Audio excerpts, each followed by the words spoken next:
దేవునికి స్తోత్రం. హల్లెలూయా. చేరి వచ్చిన దేవుని బిడ్డలందరికీ కూడా ప్రతి ఒక్కరికి కూడా ప్రభు నామంలో మీ అందరి ఈ నూతన సంవత్సరమున ఈ మొదటి ఆదివారం చేరి వచ్చిన బిడ్డలందరికీ ప్రత్యేకమైన వందనాలు. అదేవిధంగా యూట్యూబ్ ద్వారా వీక్షిస్తున్న బిడ్డలందరూ కూడా ప్రత్యేకమైన వందనాలు తెలియజేస్తున్నాం. గమనించండి, మన నూతన సంవత్సరానికి యూట్యూబ్ ద్వారా వీక్షిస్తున్న బిడ్డలకి తెలియజేస్తున్నాం.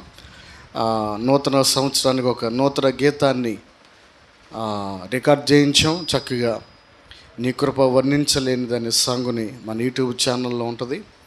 ఆ సాంగుని మీరు వినవచ్చు, వర్తమానాలు వినవచ్చు. అనేక మందికి షేర్ చేయండి, వారు కూడా దీవించబడతారు. ప్రభునామానికి మహిమ కలుగునుగాక. హల్లెలూయా.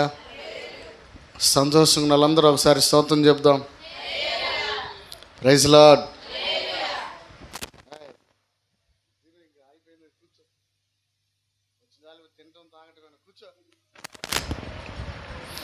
Praise lord.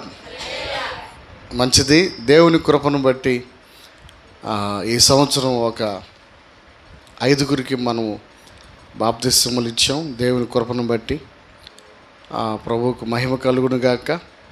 వారు చక్కగా 5గురు దేవునిలో రక్షణలో కొనసాగాలని, వారు ఎక్కడ కూడా జారిపోకుండా దేవుని కోసం రోషము కలిగి ఎక్కడ రాజీ పడకుండా జీవించినట్లుగా మనం అన్నదిన ప్రార్థనలో జ్ఞాపకం చేసుకుందాం. హల్లెలూయా. మంచిది. ఈరోజు ఈ నూతన సంవత్సరంలో మొదటి పరిశుద్ధ దినాన ప్రభువారు మనతో మాట్లాడుతున్నటువంటి మాట చూడండి. ఒక వాక్య భాగాన్ని చదువుకుందాం. యెషయా గ్రంథము 41వ అధ్యాయము 10వ వచనాన్ని చదువుకుందాం. యెషయా గ్రంథము 41వ అధ్యాయము 10వ వచనాన్ని, యెషయా గ్రంథము 40వ అధ్యాయము 10వ వచనం. అదేనా?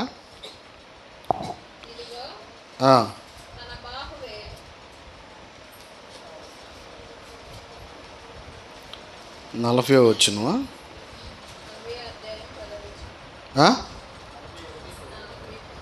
41 10వ వచనం.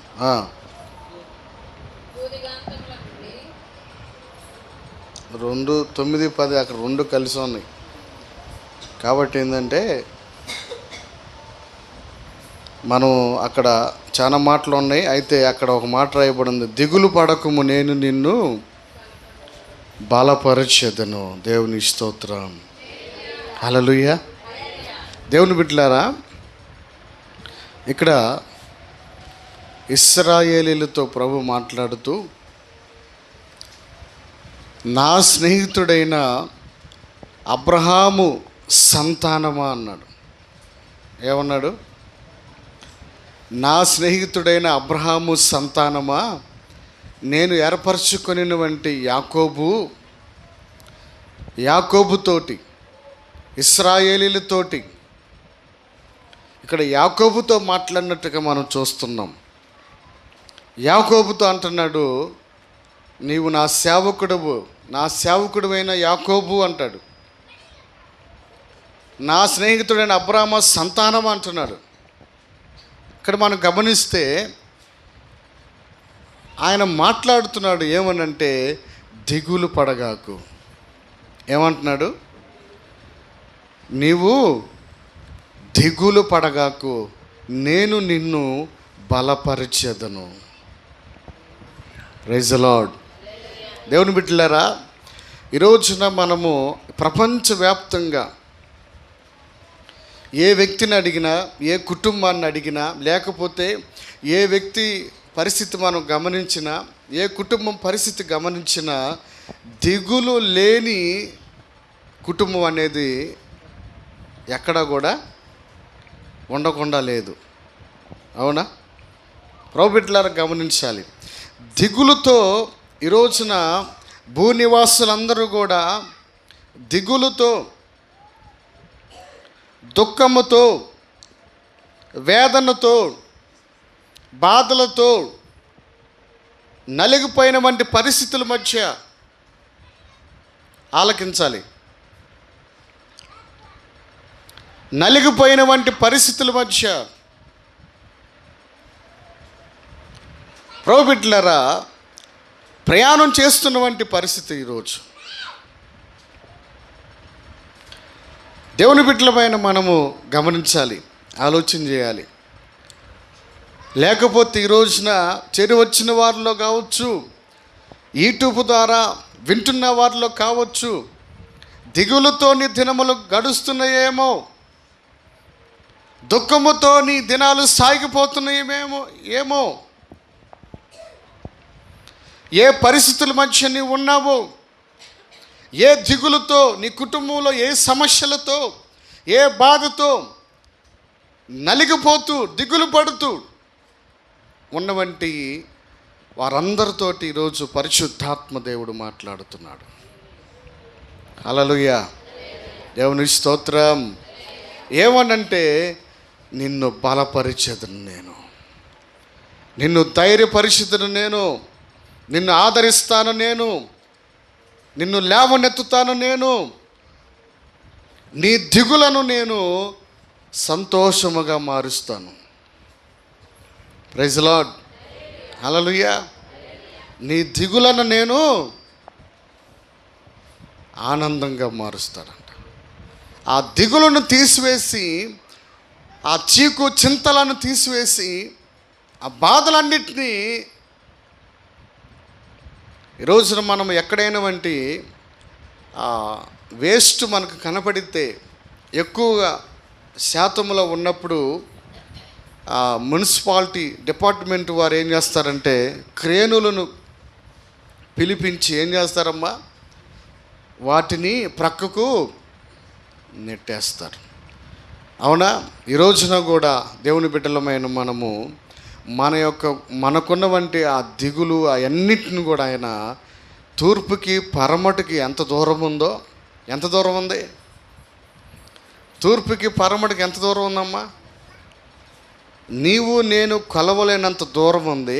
అంత దూరముగా వాటన్నిటినీ ప్రభు తొలగించబోతున్నాడు. Praise lord, hallelujah. దేవుని బిడ్డలారా, దేవుని వాక్యంలోకి వెళ్దాం. మనం ఒక 4 సందర్భాలను మీ దృష్టికి నేను తీసుకొని వస్తా, జాగ్రత్తగా ఆలకించండి. మొట్టమొదటిగా మనం చూస్తే చూడండి, రూతు గ్రంథంలోకి వద్దాం. రూతు గ్రంథము, న్యాయాధిపతుల గ్రంథము ప్రక్కనే ఉంటుంది. 2వ అధ్యాయము 8-9 వచనాలు. రూతు గ్రంథము. అప్పుడు బోయేజు రూతుతో, నా కుమారి, నా మాట వినుము, వేరొక పొలములో ఏరుకొనుటకు నువ్వు పోవద్దు, దీనిని విడిచి నువ్వు వెళ్ళొద్దు. ఇచ్చట నా పనికత్తెల యొద్ద నిలకడగా ఉండుము, వారు పోయే చేనును కనిపెట్టి వారిని వెంబడించుము.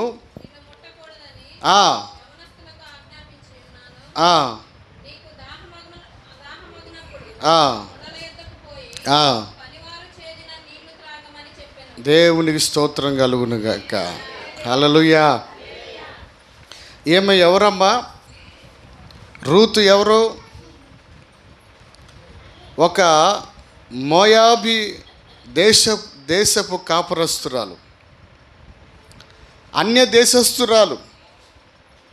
ఇశ్రాయేలీల రాజు కాదు, ఇశ్రాయేలీల సంబంధించినటువంటి స్త్రీ కాదు ఈమె. ఇశ్రాయేలీల ప్రజలకు సంబంధించినటువంటి పౌరురాలు కాదు ఈమె, అన్య దేశస్తురాలు. నయోమి చిన్న కోడలు అనుకోవచ్చు. నయోమి కోడలు, చిన్న కోడలు. నయోమి యూదా బెత్లెహేములో నుంచి ఇక్కడ కరువు ఉందని మోయాబు దేశం వెళ్ళింది. అక్కడ వెళ్ళిన తర్వాత వాళ్ళు ఎంతమంది వెళ్ళారంటే, ఎంతమంది వెళ్ళారమ్మా? వాళ్ళు 4 వెళ్ళారు. ఎంతమంది వెళ్ళారు? 4. ఈ 4 వెళ్ళారంటే ఎవరు? నయోమి తన భర్త, 2 కుమారులు, 4 వెళ్ళారు. అక్కడికి వెళ్ళిన తర్వాత 6 అయ్యారు. ఎంతమంది అయ్యారు? 6 అయ్యారు. అంటే తన 2 కొడుకులకి వివాహం చేసిందామె. మరి వారి యొక్క ఏం జరిగిందో మనకు తెలియదు, కానీ తన భర్తను కోల్పోయింది, తన 2 కుమారులు కోల్పోయింది. ఆ ఇంట్లో 3 మగ మనుషులు కూడా చనిపోయారు. వాళ్ళు 3 ఆడవాళ్ళు ఉన్నారు. ఇంకా నయోమి 2 కోడండ్లు మాత్రమే ఉన్నారు. ఆమె చెప్పింది, అమ్మా ఇంకా నేను పెళ్లి చేసుకొని కుమారులు కానీ స్థితి నాకు లేదు, ఇదంతా కుదిరే పని కాదు, మీరు మీ ఇంటికి వెళ్ళిపోండి, వివాహం చేసుకోండి అని పంపించేసింది. అయితే వారిలో పెద్ద కోడలు ఏం చేసింది? వెళ్ళిపోయింది. వారు యోధా బెత్లెహేములో దేవుడు కరువు తీసేశాడని వార్త విన్నప్పుడు వీళ్ళు 3 బయలుదేరారు. దారి మార్గంలో ఈ మాటలు చెప్పినప్పుడు పెద్ద కోడలు వెళ్ళిపోయింది. అయితే చిన్న కోడలు రూతు మాత్రము, నీవు నన్ను పొమ్మని చెప్పొద్దు, నువ్వు ఎక్కడుంటావు నేను అక్కడే ఉంటా, నీ దేశమే నా దేశము, నీ దేవుడే నా దేవుడు అని చెప్పి ఏం చేసిందంటే ఇశ్రాయేలీల దేశంలోనికి వచ్చింది రూతు. ప్రైజ్ లార్డ్, హల్లెలూయా. ఇశ్రాయేలీల దేశంలోకి వస్తే వాళ్ళ పరిస్థితి ఎట్లాగుందంటే, వాళ్ళ పరిస్థితి దీన స్థితి, తినటానికి కూడా ఆహారము లేని పరిస్థితి, గడవని పరిస్థితి, 3 పూట్ల 4 ఏళ్ళు లోపలికి వెళ్ళని పరిస్థితి. అటువంటి బాధతో, అటువంటి దిగులుతో, అటువంటి దుఃఖముతో, అటువంటి వేదనతో ఉన్నవంటి ఆ కుటుంబం ఆలకించాలి. అటువంటి స్థితిలో ఉన్నారు వాళ్ళు. భయంకరమైనటువంటి ఆ పరిస్థితుల్లో ఉన్నారు. ఆ స్థితిలో ఉన్నప్పుడు, ఆ పరిస్థితుల్లో ఉన్నప్పుడు వారు ఎక్కడికి వచ్చారంటే ఇశ్రాయేల్ దేశానికి వచ్చారు. అక్కడికి వచ్చి అక్కడ పంట కోతకాలం ఉంటుంది కదా, ఆ కోతకాలం టైం వచ్చింది. అప్పుడు వచ్చినప్పుడు ఆమె ఏం చేసిందంటే, బోయాజు తన బంధువు కాబట్టి ఆ నయోమికి, అమ్మ నువ్వు ఆ వ్యక్తి కోత కోస్తున్నాడంట, అతడు మన బంధువే, నువ్వు వెళ్ళి మన కుటుంబ పోషణ కోసమే అక్కడ పరిగెరుకొని రామ్మా, మనం తిందాము అని పంపించింది. ఎవరిని? కోడలైనటువంటి రూతుని పంపించింది. అవునా? రూతు వాళ్ళెవరో నాకు తెలీదు, వారేమో నీకు సంబంధించిన వాళ్ళు, వాళ్ళెవరో నాకు తెలీదు, నా దేశస్తులు కాదు, నాకేం తెలుసు, నన్ను పొమ్మంటామని అనలా. వెళ్ళిపోయింది. అతను చెప్పినట్టుగా వెళ్ళిపోయి, ఈ రోజున దేవుని బిడ్డలమైన మనము గమనిస్తే, అతను చెప్పినట్టుగా వెళ్ళిపోయి ఆ బోయాజు యొక్క పొలాన్ని కనుగొని వాళ్ళు కోత కోస్తూ ఉంటే ఆ మిగిలిపోయింది, జారిపోయింది, ఆ పొలంలోనికి వెళ్ళి ఒక్కోటి ఏరుకొని పొలం అంతా తిరిగి కూర్చుకుంటా ఉంది. చూడండి వాళ్ళ స్థితి అది. అంత దీనస్థితి, అంత దిగులుతో 3 పూటలు కూడా ఆహారం లేని ఆ పరిస్థితుల మధ్య ఉన్నవంటి ఆ కుటుంబం. Praise Lord. అటువంటి స్థితిలో ఉన్నవంటి ఆ కుటుంబం, అక్కడ మనం చదువుకున్న భాగం ఏంటంటే, బోయాజు వచ్చాడు. వచ్చినప్పుడు ఆమెతో మాట్లాడుతున్నారు. అమ్మా, ఆమెను గురించి సమాచారాన్ని తెలుసుకున్నారు. ఎవరేమంటే నయోమి కోడలయ్య ఇట్లా పరిస్థితి అని తెలుసుకున్నప్పుడు, అమ్మా కుమారి నీ గురించి నేను తెలుసుకున్నాను, అంతా నేను విన్నాను. నువ్వు ఈ పొలములో తప్పక ఇంకా వేరొక పొలం నువ్వు వెళ్ళగాకు. బోయాజుకి బహు పొలం ఉన్నాయి, ధనవంతుడు.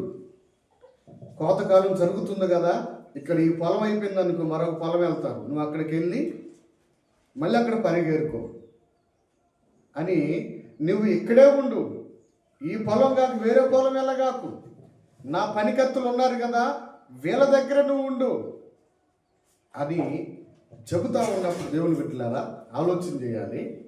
ఆమె అట్లాగనే ఉన్నవంటి పరిస్థితి అన్నమాట. అయితే ఆమెను ప్రభువారు ఎలా ఆమెను బలపరిచాడంటే ఒకసారి చూడండి, 4వ అధ్యాయాన్ని 13వ వచనాన్ని చూద్దాం. 4వ కాబట్టి బోయజు రూతుని పెళ్లి చేసుకొని, దేవుని బిడ్డలారా గమనించాలి చాలు, రూతుని పెళ్లి చేసుకున్నాడంట. ఎవరో? బోయజు. ఈ బోయజు రూతుని వివాహం చేసుకున్నాడంట. వాస్తవానికి ఈ భాగాన్ని మనము, బోయజు ఎవరికి సాదృశ్యంగా ఉన్నాడంటే ప్రభు అయినటువంటి యేసుక్రీస్తు వారికి సాదృశ్యం. ఎవరికి సాదృశ్యం? ప్రభు అయినటువంటి యేసు ప్రభు వారికి సాదృశ్యం. ఆయన యేసు క్రీస్తుకు సాదృశ్యం. రూతు సంఘానికి సాదృశ్యం. ఇక్కడ ఒకరోజు ఆ పుస్తకంలో ఉన్నటువంటి సత్యాలను మీకు తెలియజేస్తాను, దేవుని చిత్తం ఆయన నడిపిస్తే. కాబట్టి ఇప్పుడు ఈమె ఏ పొలానికైతే పరిగేరుకోవడానికి వచ్చిందో ఆ పొలానికి దేవుడు యజమానురాలుగా చేశాడు. స్తోత్రం చెప్పండి, హల్లెలూయా. దేవుడి బిడ్డలారా గమనించాలి, ఏ పొలములోనైతే పరిగేరుకోవడానికి వచ్చిందో ఆ పొలానికి యజమానురాలుగా దేవుడు చేశాడు. ఆమెను ఆ విధంగా బలపరిచాడు దేవుడు. స్తోత్రం. ఇప్పుడు ఆమె స్థితి ఒకప్పుడు ఎలాంటిదంటే 3 పూటలు కూడా ఆహారం లేని పరిస్థితి, తినడానికి తిండి లేని పరిస్థితి. అయితే ఆమెను ఏం చేశాడంటే బలపరిచి ఆ పొలానికి యజమానురాలుగా చేశాడు. దేవుని స్తోత్రం. మనం చదువుకున్నాం అక్కడ ఏంటంటే ఆమె వేరొక పొలములో అడిగి పెట్టలా. దేవుని బిడ్డలారా, మనము కానీ యేసయ్యను విడిచిపెట్టకుండా, యేసయ్యను హత్తుకొని, యేసయ్య పనికత్తులతో అంటే ఆయన బిడ్డలందరితో, సంఘములో ఉన్న ఆయన బిడ్డలతోటి మనము సహవాసము కలిగి, ఆయనతో మనం కలిగి ఆ సంఘములో మనం నమ్మకంగా ఉంటున్నట్లయితే దేవుడు నిన్ను బలపరుస్తాడు ఖచ్చితంగా. దేవుని స్తోత్రం, హల్లెలూయా. దేవుని బిడ్డలారా గమనించాలి, ఆమె స్థితి ఒకప్పుడు దీన స్థితి, ఏమీ లేని స్థితి, సరైనటువంటి ఆహారాన్ని లేని పరిస్థితి, సరైనటువంటి ఆహారం, మంచి ఆహారం తినలేని పరిస్థితి. ఆమెను ఏం చేశాడంటే సమృద్ధి కలిగిన వ్యక్తిగా దేవుడు దీవించాడు ఆమె. Praise the Lord, praise the Lord. నువ్వు కానీ యేసయ్యను వదిలిపెట్టకుండా, నువ్వు కానీ ఆయన సన్నిధిని వదిలిపెట్టకుండా, నువ్వు కానీ ఆయన సేవకులను, సంఘ బిడ్డలను, సహవాసాన్ని, సంఘాన్ని నువ్వు వదిలిపెట్టకుండా ఆ హత్తుకొని జీవిస్తే దేవుడు ఖచ్చితంగా నిన్ను బలపరుస్తాడు. ఆమేన్. నీకున్న దిగులను, విచారాన్ని కొట్టివేసి ఆమెకున్నటువంటి దిగులను, విచారాన్ని కొట్టివేసి ఆమెను సమృద్ధి కలిగినటువంటి వ్యక్తిగా దీవించాడు. సమృద్ధి కలిగినటువంటి వ్యక్తిగా బలపరిచాడు ఆమెను. స్తోత్రం, హల్లెలూయా. దేవుని బిడ్డలారా, మీరు ఆలోచన చేయాలి. ఇక్కడ గమనించాలి, ఒక పాట మనం నేర్చుకోవాలి. ఇక్కడ ఏంటంటే మన పరిస్థితులు ఎప్పుడు కూడా ఎలాగనే ఉంటాయి అని మీరు దిగులు పడద్దు. ఒక్కొక్కసారి మీకు కాలికేయటానికి కూడా డబ్బులు లేని పరిస్థితి ఉండొచ్చు.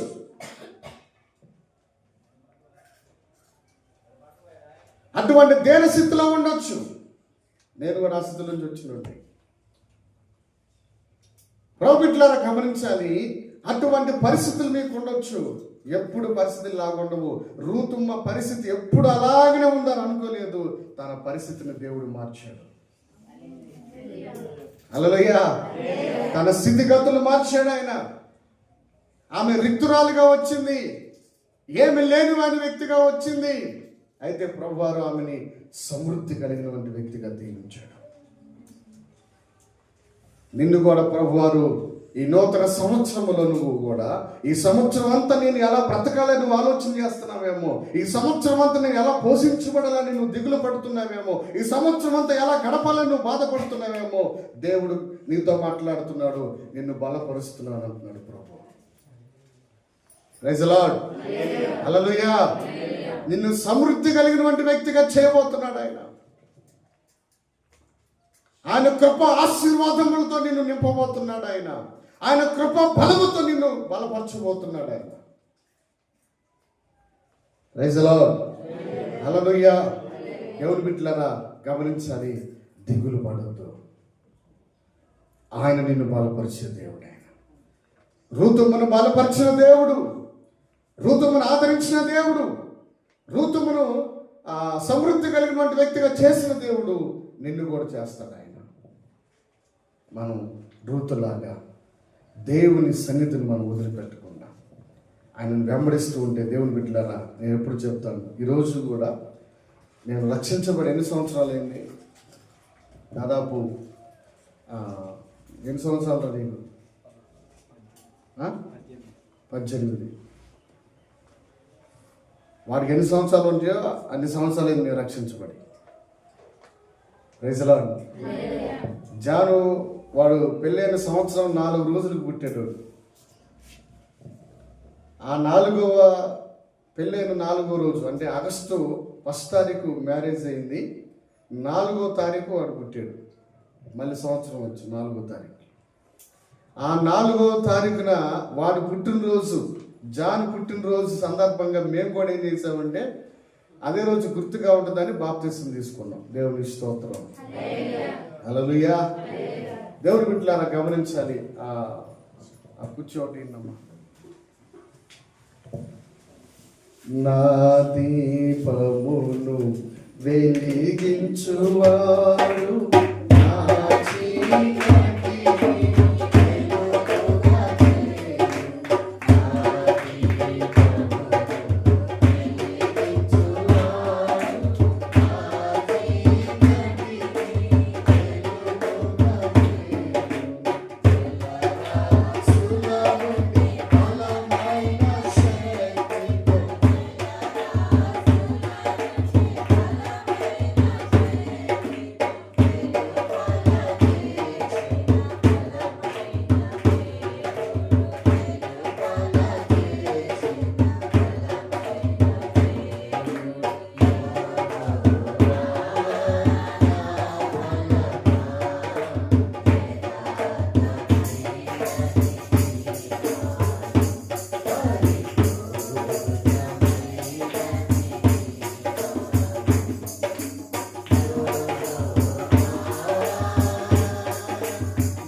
ఎక్కడున్నావమ్మా?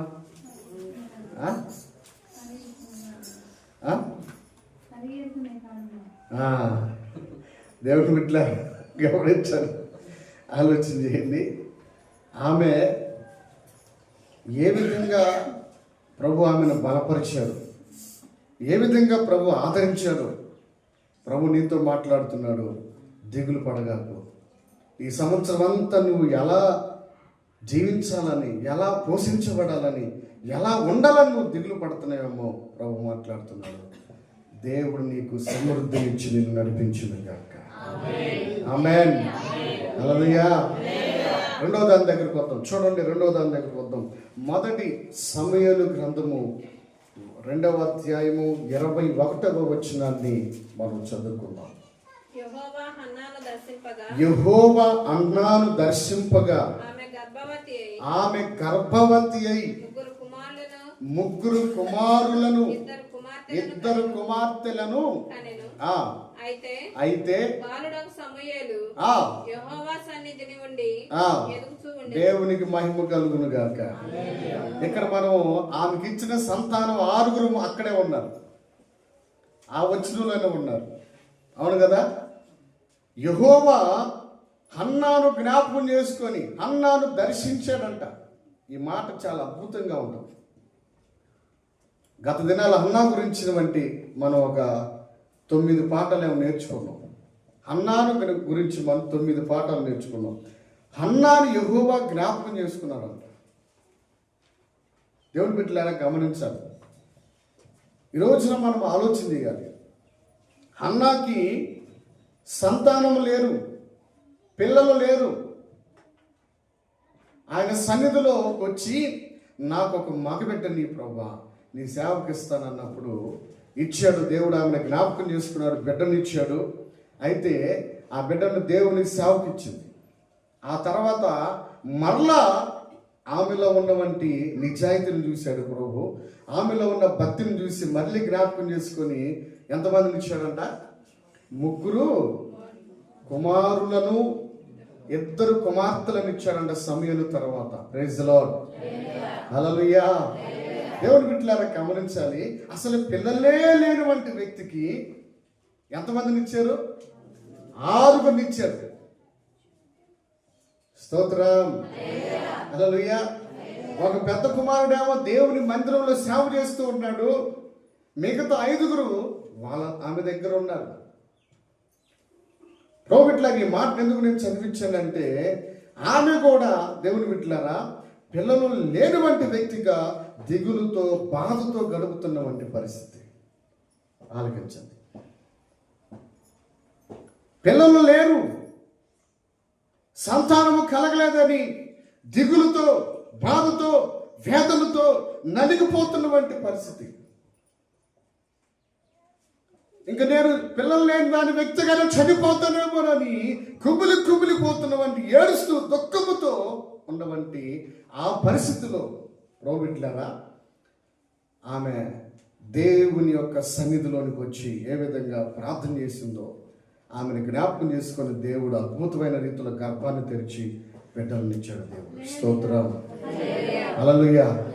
ఈరోజు ఇక్కడ మనం నేర్చుకోవాల్సింది ఏంటంటే ప్రోబిట్లారా ఈరోజు నీకు పిల్లలు లేరని నువ్వు బాధపడద్దు. దేవుడు ఖచ్చితంగా నీ గర్భాన్ని తెరవబోతున్నాడు. స్తోత్రం చెప్పండి. హల్లెలూయా. నువ్వు దిగులుతో ఉన్నావు కదా, పిల్లలు లేరని దిగులుతో బాధతో వేదనతో ఉన్నావు కదా, దేవుడు నిన్ను ఖచ్చితంగా దర్శిస్తాడంటే. స్తోత్రం. Praise the lord. హల్లెలూయా. నిన్ను సంతానము కలిగిన దాని వ్యక్తిగా నిన్ను దీవించబోతున్నాడు దేవుడు. Praise the lord. నీ దుఃఖాన్ని తీసివేయబోతున్నాడు, నీ దిగులను తీసివేయబోతున్నాడు, నీ వేదన తొలగించబోతున్నాడు. బైబిల్ గ్రంథంలో రాయబడింది ప్రతి దానికి ఒక సమయం ఉందని. దేవుని బిడ్డలారా ప్రతి దానికి ఒక సమయం ఉంది దేవుని దగ్గర. ప్రతి దానికి దేనికి ఒక పద్ధతి ఉంది. ఆ సమయంలో ఆ పద్ధతిలో దేవుడు నిన్ను జ్ఞాపకం చేసుకుంటాడు. అయితే మనము అన్న ఏ విధంగా దేవుని యొక్క సన్నిధిలో చక్కని ప్రార్థన వీరురాలుగా మంచి భక్తిపరురాలుగా దేవుని యొక్క సన్నిధిలో ఏ విధంగా ఉందో ఆ విధంగా మనం కొనసాగుతుంటే దేవుడు ఖచ్చితంగా మనల్ని జ్ఞాపకం చేసుకుంటాడు. Praise the Lord. ఖచ్చితంగా ఆమెను బలపరిచిన దేవుడు ఈరోజు మనల్ని కూడా బలపరుస్తాడు. అంతేకాకుండా ఇంకా మీరు ఆలోచన చేయాలి, పిల్లలు అనే విషయం కాదు, ఇంకా మనం జ్ఞాపకం చేసుకోవాల్సింది ఏంటంటే నీకు ఉద్యోగం లేదని బాధపడద్దు. నువ్వు చదువుకొని ఉద్యోగం ఎదురు చూస్తుండొచ్చు, నువ్వు దిగులుతో చూస్తున్నట్టు, ఇంత చదువు చదివాను కదా నేను, ఉద్యోగం లేదేందని, ఇంకా ఉద్యోగం నాకు దొరకలేదేందని దిగులుతో గడుపుతున్నారేమో ప్రభు బిడ్డలారా. ఖచ్చితంగా దేవుడు మీకు మంచి భవిష్యత్తు ఇవ్వబోతున్నాడు. అంతేకాకుండా మీ చేతి నిండా పని లేక దిగులు పడుతున్నారేమో, వేదన పడుతున్నారేమో, దేవుడు ఖచ్చితంగా మీ చేతి పనిని కూడా దేవుడు దీవిస్తాడు. Praise the lord. హల్లెలూయా. ఆయన బలపరుస్తాడు. బాధపడద్దు, దిగులు పడద్దు. నువ్వు దిగులు పడవద్దు, నేను నిన్ను బలపరుస్తానని ప్రభు ఇచ్చాడు. ఈరోజు ఈ నూతన సంవత్సరంలో మొదటి ఆరాధన నిన్ను బలపరచాలనుకుంటున్నాడు దేవుడు, నిన్ను ఆదరించాలనుకుంటున్నాడు దేవుడు. ఇంకా ఏ లోటైతే ఉందో నీ జీవితంలో, నీ కుటుంబంలో ఏ లోటైతే ఉందో, ఏ అవసరత ఉందో, ఏ అక్రత ఉందో, ఏ పరిస్థితుల్లో నువ్వు చితికిపోయి ఉన్నావో దేవుని బిడ్డలారా, కొన్ని కుటుంబాలు గమనిస్తున్నాం మనము. ఆర్థికమైనటువంటి పరిస్థితిని బట్టి చితికిపోయినటువంటి కుటుంబాలు ఉన్నాయి, ఆర్థికంగా నలిగిపోయిన కుటుంబాలు ఉన్నాయి, ఆర్థికంగా వెనకబడిన కుటుంబాలు ఉన్నాయి. దేవుని బిడ్డలారా గమనించాలి. పిల్లలు లేక, ఉద్యోగాలు లేక, ఆర్థికంగా అన్ని విధాలుగా కొన్ని విధాలుగా వెనకబడిపోయినటువంటి పరిస్థితుల మధ్య ఉన్నటువంటి ఆ కుటుంబాలను దేవుడు పైకి లేవనెత్తబోతున్నాడు. హల్లెలూయా. దేవుని స్తోత్రం. ప్రభువారు మనం ఎప్పుడు కూడా నేర్చుకోవాలి. ప్రభు నాకు నేర్పించింది ఏంటంటే, ప్రతిదాన్ని విశ్వాసంతో పలకటం నేను నేర్చుకున్నా. 31st నైట్ రాయేష్ సాక్ష్యం చెప్తే ఏమన్నాడంటే, ఏం కాదు అదే పోయిద్ది అన్నయ్యే, ఏం కాదు దేవుడు తీసేస్తాడు ఆ సమస్యను, పోయిద్దిన ఏమో వారనే పోయిద్దిన దేవుడు తీసేస్తాడని చెప్పాడు. నేను వాళ్ళకి ఎప్పుడు అదే చెప్తున్నా, దేవుడు తీసేస్తాడు, దేవుడు తీసేస్తాడు, దేవుడు తీసేస్తాడంటే విశ్వాసముతో పలకటము మనం ఎప్పుడైతే ప్రారంభిస్తామో దేవుడు ఖచ్చితంగా ఆ విశ్వాసముతో పలుకులను ఆయన నెరవేరుస్తాడు. Praise the lord. హల్లెలూయా. నువ్వు కూడా విశ్వాసముతో పలుకుతావు. శుక్రవారం రాత్రి కూడా అదే చెప్పాను. యేసు ప్రభు శిష్యులకి ఆయన ఒక అనుభవాన్ని నేర్పించాడు. ఏంటంటే ఆయన శిష్యులు సముద్రం మీద వెళుతున్నప్పుడు ఏమొచ్చిందంటే, గాలి తుఫాను వచ్చి ఆ అలల చేత ఆ పడవ ఏమైపోతుందంటే నావ కప్పబడుతుంది. యేసు ప్రభువారు ఓడ అమరణం ఆయన కొనుక్కొని నిద్రపోతున్నప్పుడు శిష్యులు వెళ్ళి ఆయన లేపారు. ప్రభా నీకు చింత లేదా, మేము నశించిపోతున్నావు ఇది పరిస్థితి అంటే. ఆయన ఎందుకు భయపడుతున్నారు మీరు, అల్ప విశ్వాసులు, ఎందుకు మీరు సందేహపడుతున్నారని చెప్పి ఆయన లేగించి ఏం చేశాడు, గాలిని సముద్రాన్ని గద్దించాడు. అంటే ఇక్కడ ఇక్కడ ఆ విధంగా ఎందుకు మాట్లాడాడు ఆయన? శిశువులకి విశ్వాసముతో నీ సమస్యలతో మాట్లాడుతూ నేర్పిస్తున్నాడు. అక్కడ అర్థమవుతుందా? నీ సమస్యలతో విశ్వాసంతో పలుకు అని నేర్పించాడు ఆయన. Praise the Lord. వాళ్ళు ఏం చేశారు, ఆ శిష్యుల్లో ఉన్న ఇద్దరు పేతురు, యోహాను దేవాలయం ఎక్కి ప్రార్థనా కాల సమయంలో పగలు 3 వెళుతున్నప్పుడు పుట్టినది మొదలుకొని కుంటోడు వచ్చి భిక్షం అడుగుతా ఉంటే, వెండి బంగారాలు మా యొద్ద లేవు, మరి ఏముందో వాళ్ళ దగ్గర అంటే యేసు నామం అనే ధననిధి ఉంది వాళ్ళ దగ్గర. ఆ ధననిధి ఏం చేశారంటే యేసు నామంలో లేదని చెప్పారు. ఇక అంతే. విశ్వాసముతో పలకటం నేర్పించారు యేసు ప్రభువారు శిష్యులకి. అందుకే విశ్వాసంతో వాళ్ళకి పలకటం నేర్చుకున్నారు. Praise the lord. హల్లెలూయా. నీ జీవితాల్లో కూడా విశ్వాసముతో పలకటం నేర్చుకోండి. నా కుటుంబంలో ఉన్న ఈ దరిద్రం అంతా దేవుడు తీసేస్తాడని పలుకు విశ్వాసంతో. Praise the lord. నీ కుటుంబంలో ఉన్నటువంటి లోటును బట్టి, నీ కుటుంబంలో ఉన్న అవసరం బట్టి, అక్కరతను బట్టి, నీ బిడ్డల విషయంలో కావచ్చు, నీ ఉద్యోగం విషయంలో కావచ్చు, నీ పని విషయంలో కావచ్చు, దేవుడు నాకు సమృద్ధిని ఇస్తాడు అని విశ్వాసంతో పలుకు. నీ విశ్వాసాన్ని ఆయన నిరాశపరిచే దేవుడు కాదు, నీ విశ్వాసాన్ని ఆయన నీరు కార్చే దేవుడు కాదు, నీ విశ్వాసాన్ని ఆయన ఘనపరిచే దేవుడు ఆయన. Praise the lord. హల్లెలూయా. నీ విశ్వాసాన్ని ఆయన ముద్ర వేస్తాడు. ఆయన దేవునికి స్తోత్రం కలుగును గాక. దేవుని బిడ్డలారా గమనించాలి.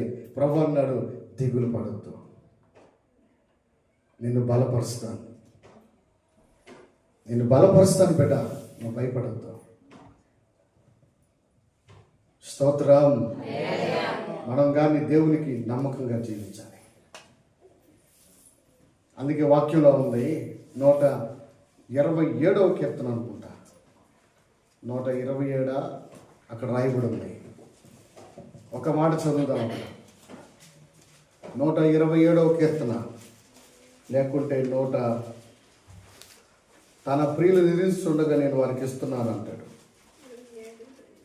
ఎన్నమ్మా? 127:2 చదువు. మీరు వేకువనే లేచి చాలా రాత్రి అయిన తర్వాత నిద్రపోతూ కష్టార్జితమైన వంటి ఆహారము తినుచుండుట వ్యర్థమే. తన ప్రియులు నిద్రించుచుండగా ఆయన వారికి ఇచ్చుచున్నాడంట. దేవునికి స్తోత్రం. హల్లెలూయా. ఏం చేస్తున్నాడంట? అక్కడ రెండు రకాలైన ప్రజల గురించి మాట్లాడాడు. అక్కడ ఏంటంటే, ఒకటి, కొంతమంది చాలా రాత్రి అయిన దాకా పని చేసి ఎప్పుడో వచ్చి తిని పొనుకొని మళ్ళీ వేకులు వేసి వెళ్ళిపోతుంటారు. అవునా? ఇదంతా కూడా ప్రయాస. అయితే ప్రభు అంటున్నాడు, అక్కడ ఏమంటున్నాడంటే, తన ప్రియులు నిద్రించుచుండగా ఆయన వారికి కావాల్సిన దానిని సిద్ధపరుస్తున్నాడంట. Praise the lord.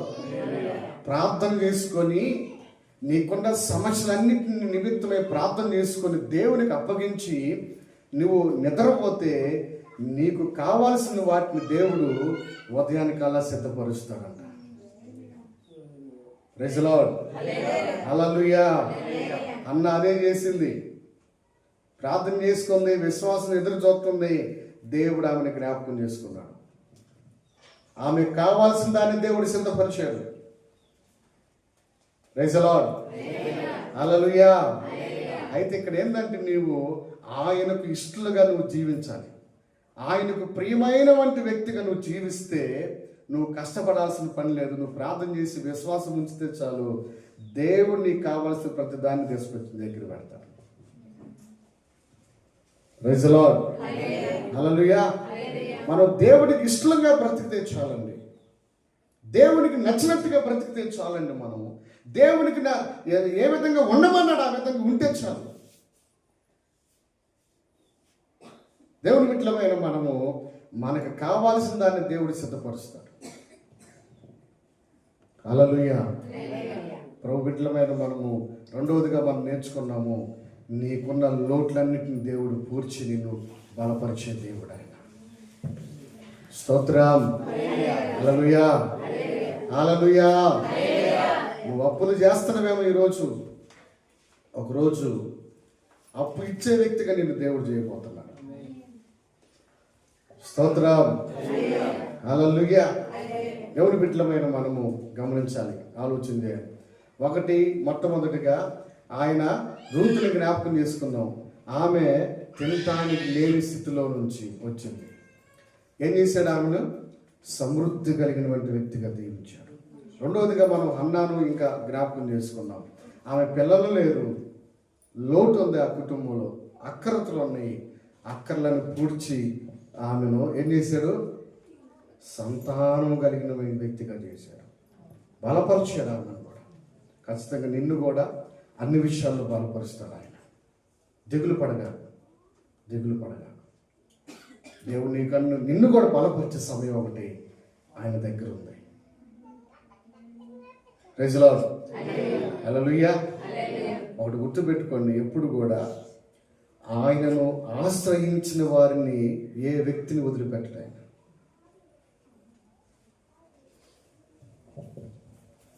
ఆయనను వెంబడించే వారిని ఆయన కోసము కనిపెట్టుకొని జీవించే వ్యక్తులను, ఆ కుటుంబాలను దేవుడు వర్ధిల్ల చేస్తాడు. ఇందాక నేను చెప్పబోయిన అనుభవం అదే. ఇన్ని సంవత్సరాలు పెట్టి ప్రభువునే గురిగా పెట్టుకొని ఆయనే కనిపెట్టుకొని ఆయన పని చేయాలి అనే తపనతో తాపత్రయంతో ముందరికి వెళుతున్నప్పుడు ఆయన మమ్మల్ని వదిలిపెట్టలేదు. మా చేతి పట్టుకొని ఆయన నడిపిస్తున్నాడు. ప్రైజ్ లార్డ్, హల్లెలూయా. బలపరుస్తున్నాడు ఆయన. ఈ రోజున ఈ పరిచర్య ద్వారా, ఈ రోజున మా కుటుంబం ద్వారా అనేకమైన కుటుంబాలకు ఆదరణ పంచిపెడుతున్నాడు ఆయన. Praise lord, hallelujah. దేవుని కృప. దేవా మా కుటుంబము నీ సేవకే అంకితము. దేవా మా కుటుంబము నీ సేవకే అంకితము. ప్రైజ్ లార్డ్, హల్లెలూయా. పాట పూర్తిగా నాకు రాదు, నాకు పాడేవాడు. దేవుని బిడ్డలమైన మనము గమనించాలి, ఆలోచన చేయాలి. దేవుని కోసము కనిపెట్టుకున్న ఏ వ్యక్తినైనా కానీ, ఆయన మీద ఆధారపడి జీవించి ఏ కుటుంబాన్నైనా కానీ ఆయన బలపరుస్తాడు, ఆయన హెచ్చిస్తాడు ఆయన. ప్రైజ్ ద లార్డ్, హల్లెలూయా. ఇంకొక అనుభవం దగ్గరికి వద్దాం. చూడండి, మార్కు సువార్త 5వ అధ్యాయము 34వ వచనాన్ని చూద్దాం. మార్కు సువార్త 5వ అధ్యాయం 34వ వచనం. అందుకు ఆయన, కుమారి, నీ విశ్వాసము నిన్ను స్వస్థపరచును, సమాధానము కలిగిన దానివే వెళ్ళుమని ఆమెతో చెప్పెను. దేవునికి స్తోత్రం, హల్లెలూయా, హల్లెలూయా. దేవునికి స్తోత్రం. ఎవరంటే 12 సంవత్సరాలు పెట్టి, ఎన్ని సంవత్సరాలు పెట్టమ్మా? 12 సంవత్సరాలు పెట్టి రక్తశ్రమతో స్రవిస్తున్నటువంటి స్త్రీ. ఏదో ఒక సంవత్సరం, 2 సంవత్సరాలు, 3 సంవత్సరాలు, 4 సంవత్సరాలు కాదు, 12 సంవత్సరాలు పెట్టి రక్తముతో స్రవిస్తుంది. ఓవర్ బీడింగ్ అవుతున్న పరిస్థితి అన్నమాట. ఇటువంటి పరిస్థితుల మధ్య ఉన్నటువంటి ఆమె ఏం చేశాడంటే, ప్రభువుని గురించి విని ఆయన దగ్గరకు వచ్చి, ఆయన ఆశ్రయించింది, ఆయన దగ్గరకు వచ్చింది, ఆయన చెంతకు వచ్చింది, ఆయన నీడకు చేరింది, ఆయన సన్నిధికి వచ్చింది, ఆయన ఆలయంలోకి వచ్చినటువంటి ఆమెను ఆయన యొక్క ఆలయంలో ఉన్నటువంటి ప్రభావం ఎడలిపోయి ఆమెను తాకింది. Praise the lord. 12 సంవత్సరాలు పెట్టి ఉన్నవంటి రక్తము శ్రమముతో సవిస్తున్నవంటి ఆమె బాధకు నివారణ కలిగిందంట అక్కడ. Praise the Lord. అనేకమైనటువంటి ఇబ్బందులు పడింది, అనేకమైన సమస్యలు ఎదుర్కొంది. ఆమె జీవితంలో అనేకమైన విధాలుగా కృంగిపోయినటువంటి పరిస్థితి ఆమెది. దిగులు పడుతున్నటువంటి పరిస్థితి. నాకు ఈ వ్యాధి తగ్గదు, ఇంకా నాకు ఈ వ్యాధి ఇంకా తగ్గదా అని దిగులుతో కుమిలిపోతున్న పరిస్థితి. నాకు ఈ సమస్య పోదా, నలిగిపోతున్న పరిస్థితి.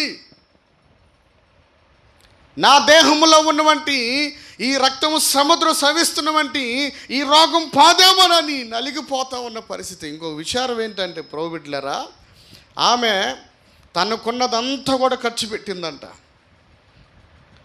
తనకు ఏదైతే ఉందో, బంగారం ఉందంటే బంగారం అమ్మేసి మొత్తం చూపించుకుంది, తగ్గలేదు. కొన్ని ఆస్తులు అమ్ముకుంది, తగ్గలేదు. ఆనాడు ఎన్ని వైద్యాలు అయితే ఉన్నాయో వాటన్నిటిని ఆశ్రయించింది, ఏమి ప్రయోజనం లేదు ఆమెకి. ఎందుకంటే అవన్నీ పోయినా కానీ, ఒక పక్క ఇవన్నీ పోయినాయి, ఏమి వ్యాధికి నివారణ దొరకల,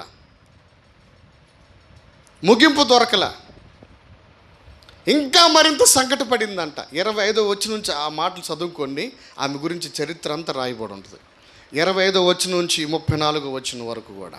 దేవుని బిడ్డలారా, ఈ చరిత్ర మనం గమనిస్తే ఆమె ఎంత నలిగిపోతుంది, ఎంత కుమిలిపోతూ ఉందో. ఎందుకంటే దేవుని బిడ్డలారా, మరి ఆ విధంగా రక్తము స్రవిస్తూ ఉన్నప్పుడు బాడీలో ఉన్న బ్లడ్ యొక్క స్థాయి తగ్గిపోతూ ఉంటుంది. అర్థమవుతుందా? బ్లడ్ బాడీలో సరిగ్గా లేకపోతే ఏ అవయవం సరిగ్గా పనిచేయదు. అర్థమవుతుందా? సరిగ్గా మైండ్ సెట్ కరెక్ట్గా ఉండదు. ప్రభుబిడ్డలారా, అటువంటి పరిస్థితి ఆమెది. అటువంటి స్థితి, దిగులుతో గడుపుతున్నది. అన్నం తింటుంది కానీ వంట పట్టట్లేదు, నీరు తాగుతుంది కానీ వంట పట్టట్లేదు. సుఖము లేని జీవితం, నెమ్మది లేని జీవితం, నెమ్మది లేని హృదయం, నెమ్మది లేని బ్రతుకు. దేవుని బిడ్డలారా, ఆమెను దేవుని యొక్క ఆలయంలోనికి వచ్చింది. యేసయ్య ఎక్కడుంటే అక్కడ దేవుని సన్నిధి. స్తోత్రం చెప్పండి. హల్లెలూయా. ఎక్కడికి వచ్చింది? యేసయ్య సన్నిధికి వచ్చింది. యేసయ్య యొక్క పాదాల సన్నిధికి వచ్చింది. యేసయ్యను ఆశ్రయించింది. యేసయ్య మీద ఆధారపడింది. యేసయ్యే నాకు దిక్కని ఆధారపడింది.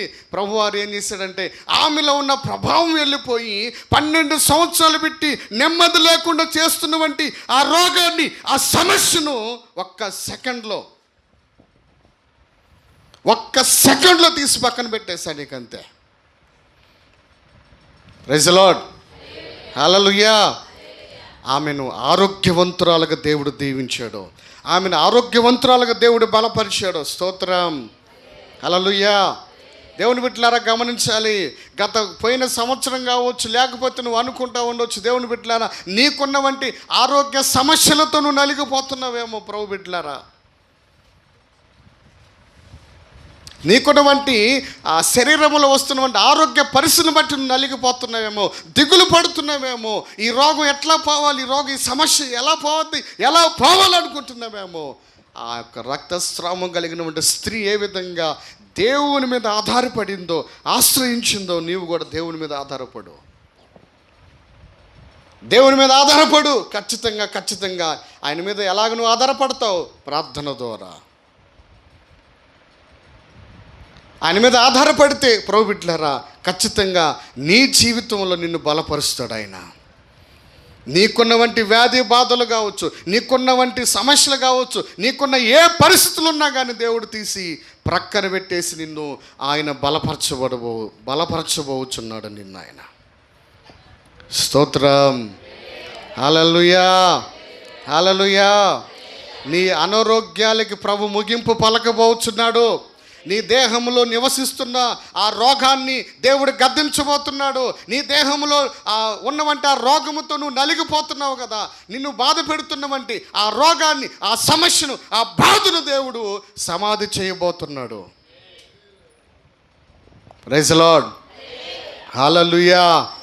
దేవుని బిడ్డలారా, అందుకే మలాకిలో 4వ అధ్యాయంలో 2వ వచనంలో ఒక మాట రాయబడి ఉంది. ఏముందంటే, ఆయన రెక్కలలో నీడలో ఏముందంట? నీకు నాకు కావాల్సినటువంటి ఆరోగ్యం ఉన్నదంట. ఎక్కడుందమ్మా? నీకు నాకు కావాల్సినటువంటి ఆరోగ్యం ఎక్కడుందంటే ఆయన రెక్కల నీడలో ఉంది. ప్రభు బిడ్డలారా గమనించాలి. ఒక విషయం ఏంటంటే, దేవుని బిడ్డలారా, ప్రార్థనా పరులకు దేవుడు మంచి ఆరోగ్యాన్ని ఇస్తాడు. ఆలకించండి.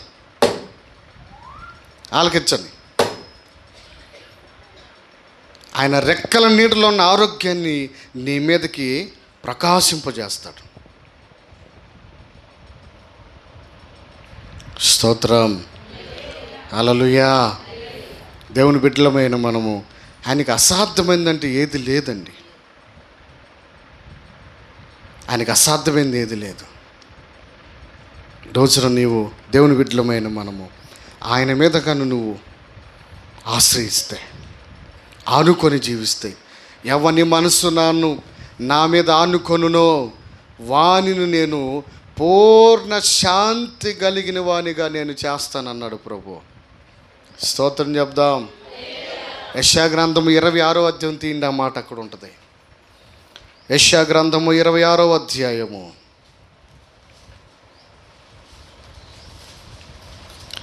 26వ అధ్యాయము 3వ వచనం అనుకుంటా.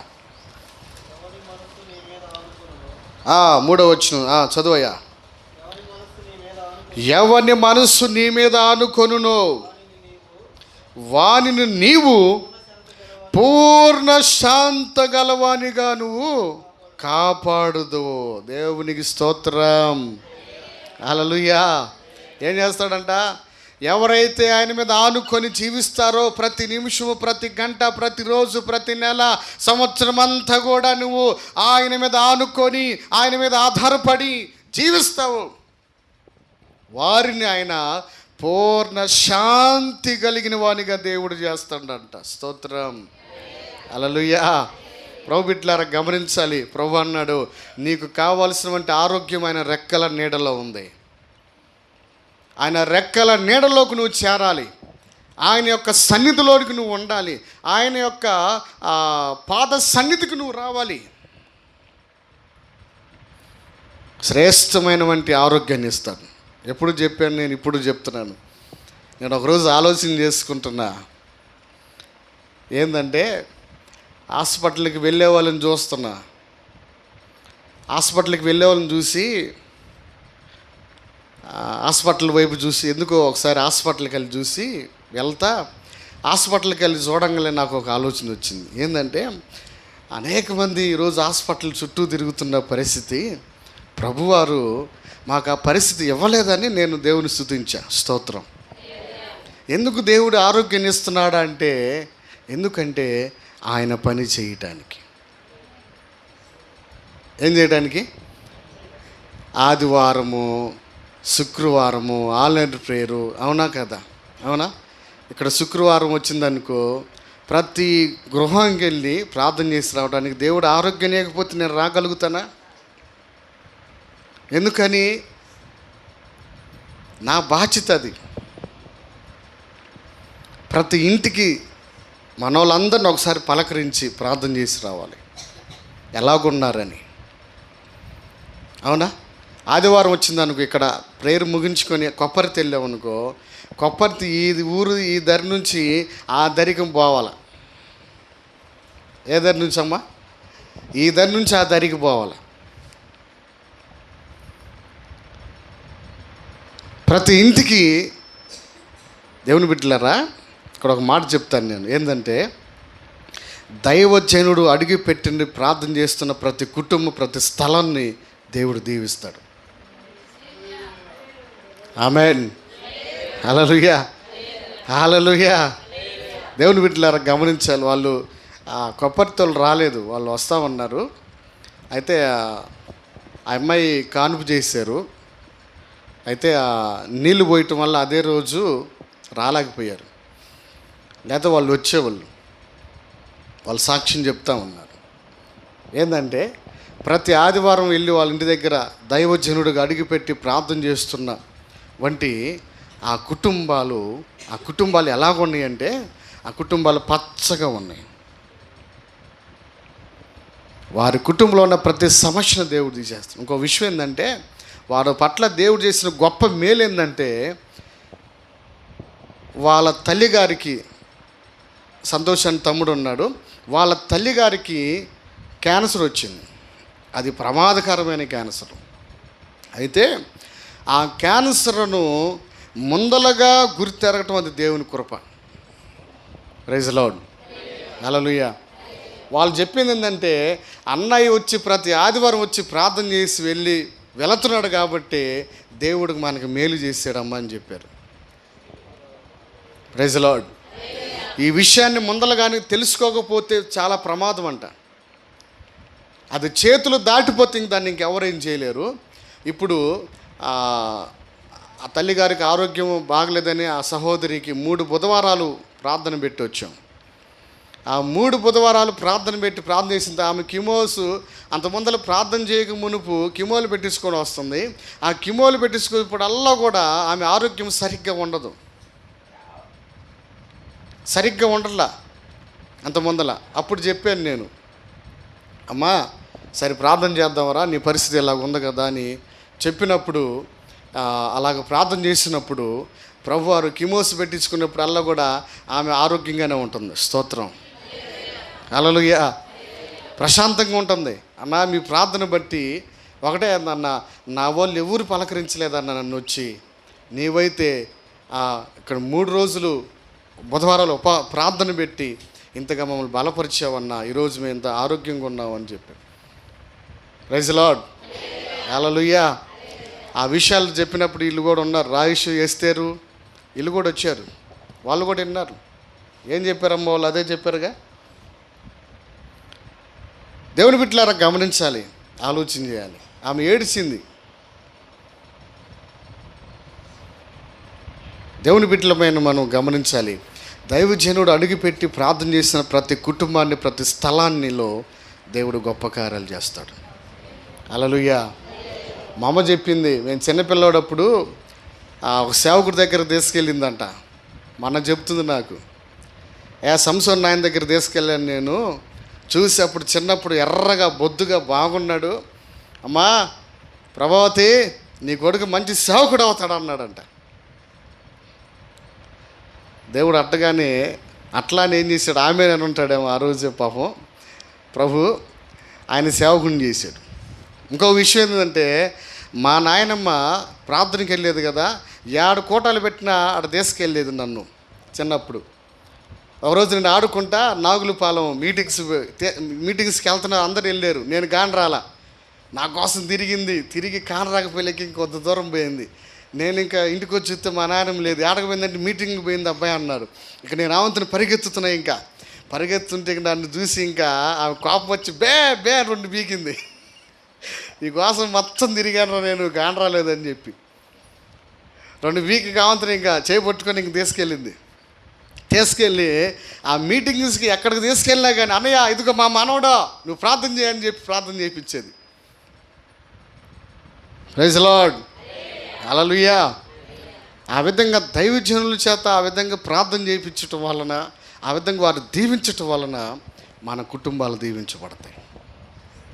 Praise the lord, hallelujah. దేవుని బిడ్డలమైన మనము గమనించాలి, ఆలోచన చేయాలి. ఏంటంటే, మూడవదిగా మనము నీకున్నవంటి ఆ అనారోగ్యాలన్నింటిని కూడా దేవుడు తీసేసి నీకు మంచి ఆరోగ్యాన్ని ఇవ్వబోతున్నాడు. నువ్వు దిగులు పడగాకు. నీ వ్యాధి బాధలతో నువ్వు దిగులు పడద్దు. దేవుడు నీకు మంచి ఆరోగ్యాన్ని ఇస్తాడు. స్తోత్రం. రూతుమమ్మ చెప్పాలి స్తోత్రం గట్టిగా. హల్లెలూయా. పాపం మంచిగా ఆ స్టెంట్ వేయించుకొని మంచిగా ఆరోగ్యంగా మన మధ్యకు వచ్చి నిలబడింది. Praise the Lord. దేవుని కృప, ఆయన కృపే, అంతే. మనం ప్రార్థన చేస్తాం అంతే, ఆయన కృప చూపించేవాడు. ప్రభు బిడ్డలారా గమనించాలి. 4వ అనుభవాన్ని చూసి మనం ముగించుకుందాం. హల్లెలూయా. ఇప్పుడు ఎన్ని విన్నాం మనం?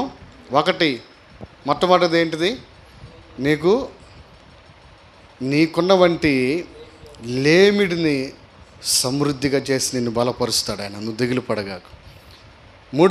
రెండవది నీకున్న లోట్లను తీర్చి దేవుడు నిన్ను బలపరుస్తాడు. మూడవది నీకున్న వ్యాధి బాధలను తొలగించి నిన్ను బలపరిచే దేవుడు ఆయన. స్తోత్రం, హల్లెలూయా.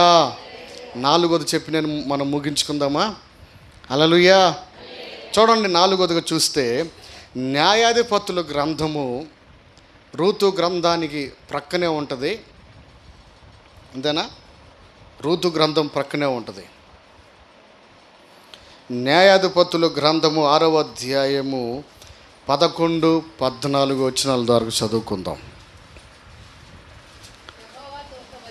యెహోవా దూత వచ్చి అబియేజీలు చదువు చదవాలి. అది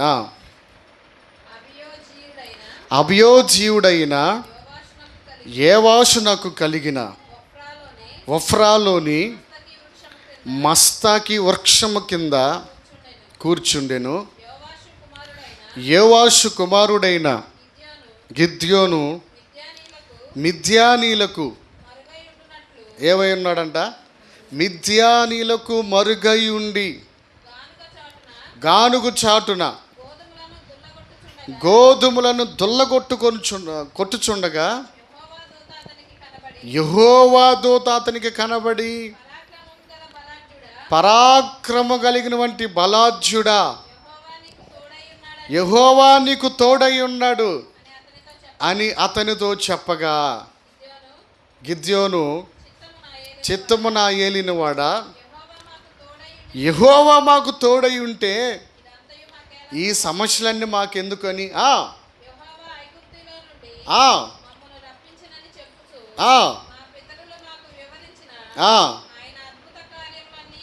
ఏమైపోయిను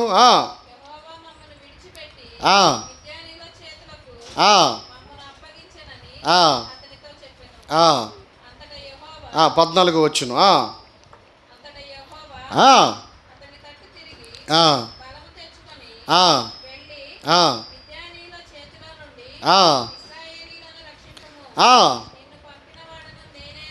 దేవునికి స్తోత్రం కలుగునుగాక. హల్లెలూయా. ఇక్కడ మనం గమనిస్తున్నాం, ఈ గిద్యోను ఒక న్యాయాధిపతి, ఇశ్రాయేలీయులకు న్యాయాధిపతి. ఆలకించాలి. అయితే ఈ గిద్యోను, ఈ యొక్క ఇశ్రాయేలీలు, ఈ న్యాయాధిపతుల గ్రంథమంతా సారాంశం ఏంటంటే, వాళ్ళు పడిపోవటం, ఇశ్రాయేలీలు లేపటం. అర్థమైందా? వాళ్ళు అన్ని దేవతలు తిరగటం, దేవుడి శత్రువులకు అప్పగించటం, మళ్ళీ వారు మొరపెట్టంగానే న్యాయాధిపతులను లేపటము, వారిని శత్రువు చేతిలోంచి విడిపించటము. ఇంక ఇదే ఈ న్యాయాధిపతుల గ్రంథమంతా ఇదే. దాదాపు ఆ పుస్తకంలో మనకి 10 మంది న్యాయాధిపతులు ఉంటారు. 10 మంది న్యాయాధిపతులు ఉంటారు. వారిలో ఒక 5గురు ఏమో తక్కువ కాలం న్యాయ పరిపాలన చేసిన వాళ్ళు ఇశ్రాయేలీలకి, ఒక 5గురు ఏమో ఎక్కువ టైము న్యాయాధిపతిగా ఉన్న వంటి పరిస్థితులు అన్నమాట. గమనించాలి. అయితే వారిలో ఒక వ్యక్తి గిద్యోను.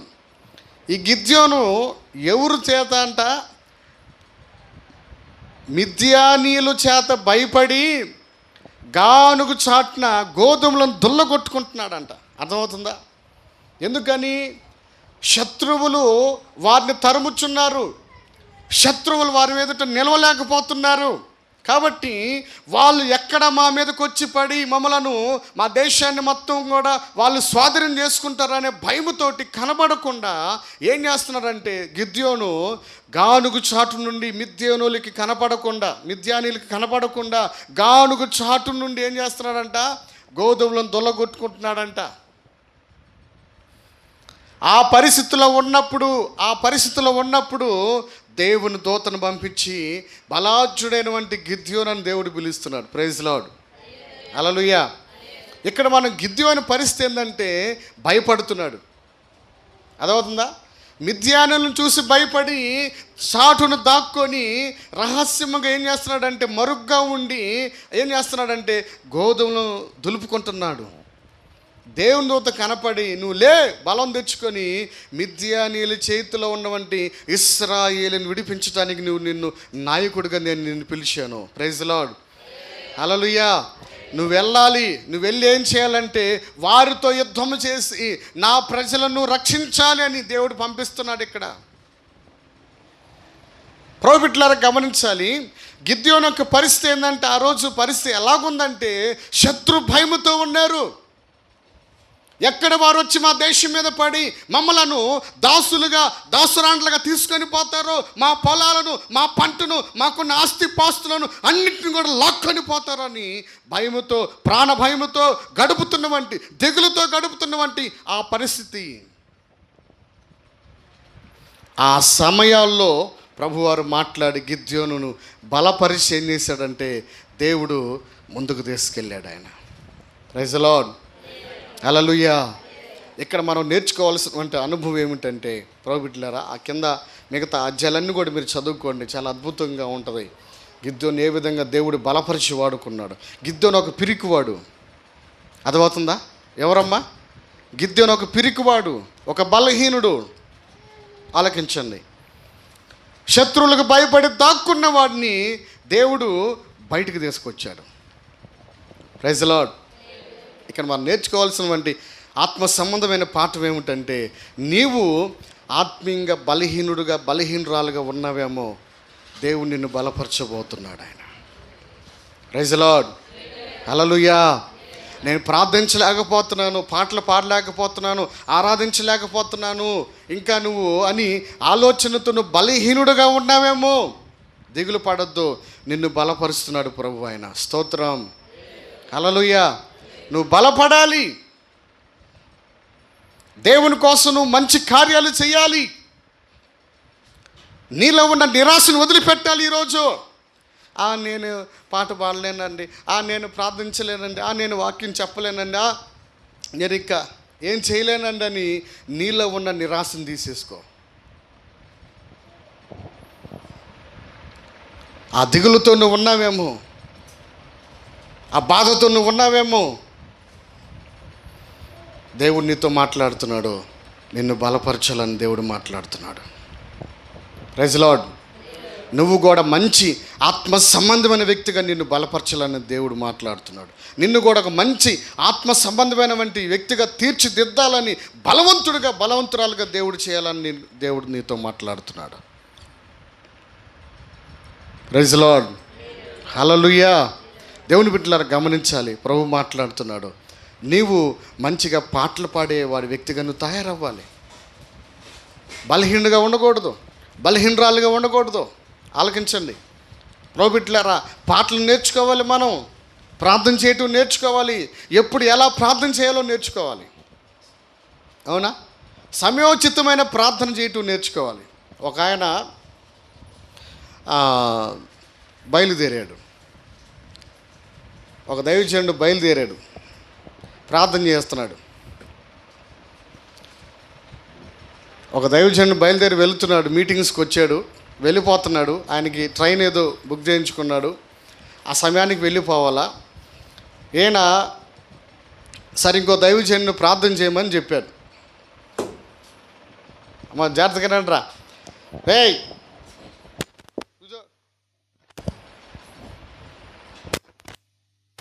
దేవుని బిడ్డలపైన మనము గమనించండి.